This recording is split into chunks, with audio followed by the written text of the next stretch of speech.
Okay, everybody, today we're going to begin painting the negative space around the Nutcracker. And negative space simply means unused space. In other words, the white space. The subject is the Nutcracker, the negative space is the unused space.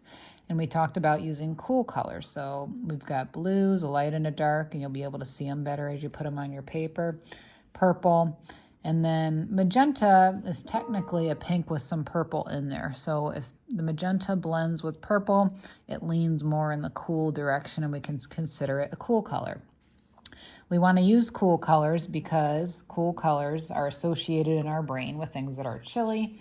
And just like the example I gave of Elsa and her castle and her dress being blue, we give that association to things that we want to look chilly. So a chilly, wintry scene. When you do this today, you can choose the colors as you wish.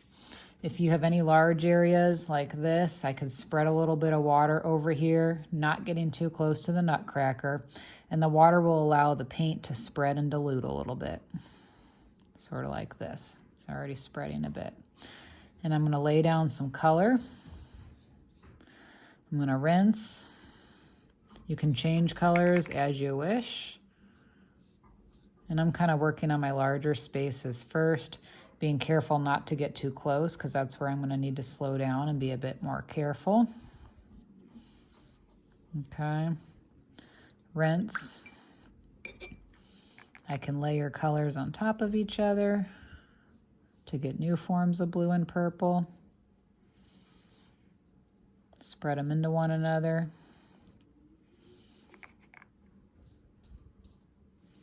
Now, the water helps it blend, but as we get closer to the drawings, we want to be careful about how much water is there because water will go like this and it'll get into the drawing, okay? You also might want to have a small and a large brush because as I get closer to my objects, I'm going to want to slow down, choke up on the brush, hold it like a pencil so that I can really and carefully get into these crevices, especially those little areas. I'm only even using what's left on my paintbrush without putting a whole nother puddle here, and pull the paint away. Okay, if I have a puddle, I can spread it away from the drawings. That will help control the paint. Any big puddles, spread them out. And even use the puddles instead of going back to the paint tray just to help with that water situation, okay?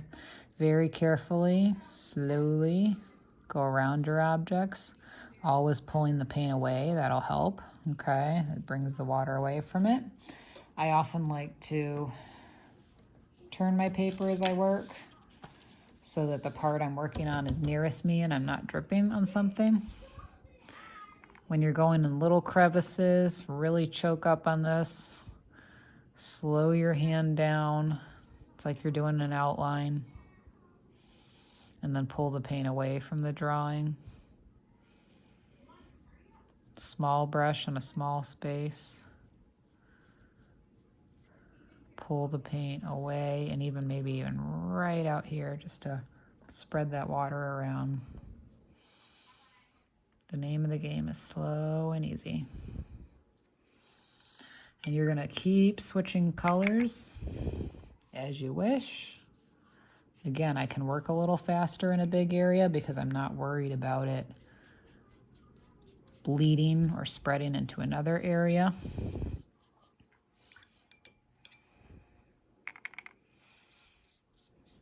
Overlap is fun. Slow down near the Nutcracker and pull the paint away. Slow down, pull the paint away. And really when I'm outlining it, I'm not even dipping too much into the brush and the water. That's helpful too. Keep the water to a minimum. Pull that away. Water will make it blend. Maybe go back to the big brush. Do a little blending. Pull the paint away. Eventually, you may even want to rinse this water so that your magentas and purples kind of stay that way. Sometimes using the blue water and these colors will take away from that outline, pull the paint away. And then when this dries, we will be able to do our finishing touches of snowflakes with tempera paint. Tempera paint's the thicker paint. And we'll add some glitter if desired. Okay, so keep blending, keep turning, and keep pulling the paint away from the objects, being sure to slow down when you're right near them.